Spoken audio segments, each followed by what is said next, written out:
శ్రీ గురుచరిత్ర నిత్య పారాయణ గ్రంథము.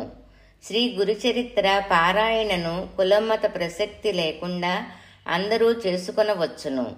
ఈ చరిత్ర పారాయణ చేయదలిచిన వారు ఉదయం స్నానం చేసి ఏమీ తినకముందు దేవుని ముందు కూర్చొని దీపారాధన చేసి అగరవత్తులు వెలిగించి పారాయణ చేసుకోవాలి. కాఫీ, పాలు మొదలైన ద్రవ పదార్థములు తీసుకొనవచ్చును. ఉదయము పారాయణ చేసుకొనుటకు అవకాశము లేనివారు సాయంత్రము స్నానము చేసి పారాయణ చేసుకొనవచ్చు. ఒక పూటలో ఆ రోజు చేయవలసిన పారాయణ పూర్తి చేయటానికి వీలు పడనప్పుడు ఉదయం కొన్ని అధ్యాయాలు, సాయంత్రం మరలా స్నానం చేసి మిగిలిన అధ్యాయాలు పైన చెప్పినట్లు పూర్తి చేసుకొనవచ్చు. ఉదయం పారాయణ చేసుకొనుటకు ఏమాత్రం వీలుపడని వారు సాయంత్రము కానీ రాత్రిపూట కానీ స్నానము చేసి భోజనము చెయ్యకముందు పారాయణ చేసుకొనవచ్చును. ఇంతకు మించి ఆహార విహారాదులలో ఎట్టి నియమములు అవసరము లేదు. ఒక్క రోజులో గ్రంథం మొత్తం పారాయణ పూర్తి చేయాలనుకున్న వారు పండ్లు తీసుకొనవచ్చును. పాలు వంటి ద్రవ పదార్థములు కూడా తీసుకొనవచ్చును.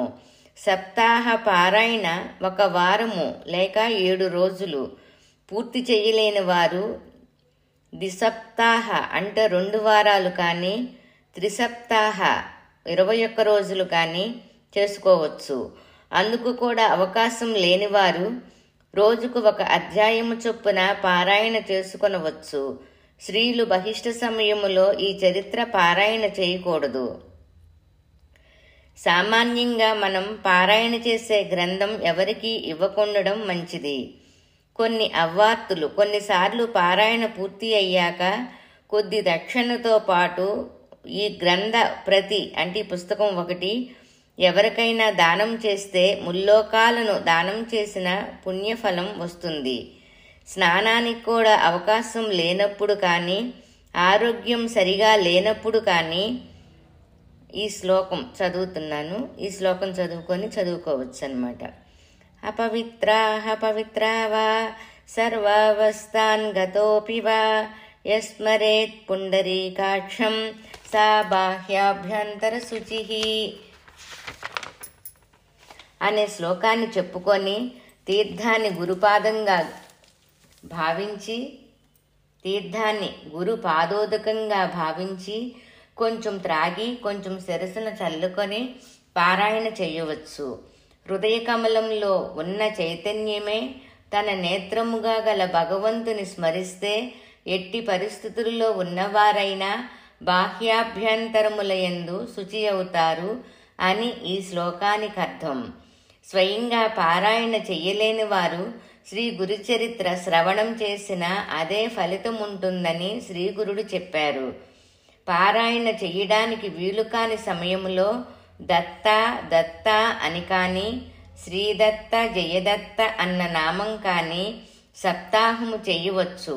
ప్రతిరోజు నిత్యపారాయణ అయిన తర్వాత దత్త స్తోత్రాలలో అనసూయాత్రి సంభూతో దత్తాత్రేయో దిగంబరః స్మృతగామి స్వభక్తానాముద్ధార్త భవ సంకటాత్ అన్న శ్లోకం యథాశక్తి జపిస్తే కష్టాలు తొలగుతాయి.